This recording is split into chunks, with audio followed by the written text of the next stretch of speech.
एकता अनुष्ठानर समूहित प्रकल्प द्वारा आज कुमुलीपुट पंचायत कार्यालय अंतर्जातीय महिला दिवस पालन जयपुर ब्लॉक कुमुलीपुट पंचायत कार्यालय आज अंतर्जातीय महिला दिवस उत्साह उद्यम सह पालन करा जायतिला।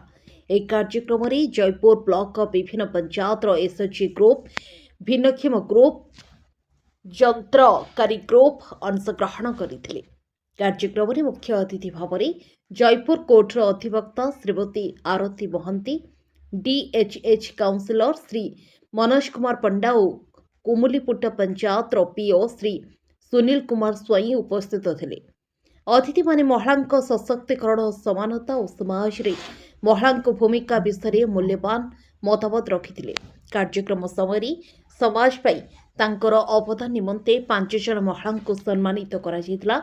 यह सहित महिला मानक पई 2टी खेल प्रतियोगिता आयोजन करा जायतिला, जोथरे 6 जन महिला पुरस्कार जीतिथिले। कार्यक्रम शेषे समस्त महिला अधिकार सम्मान और सशक्तिकरण पई एकत्र होई काम करने को आह्वान करा जायतिला। Bureau report Bhagyashree news.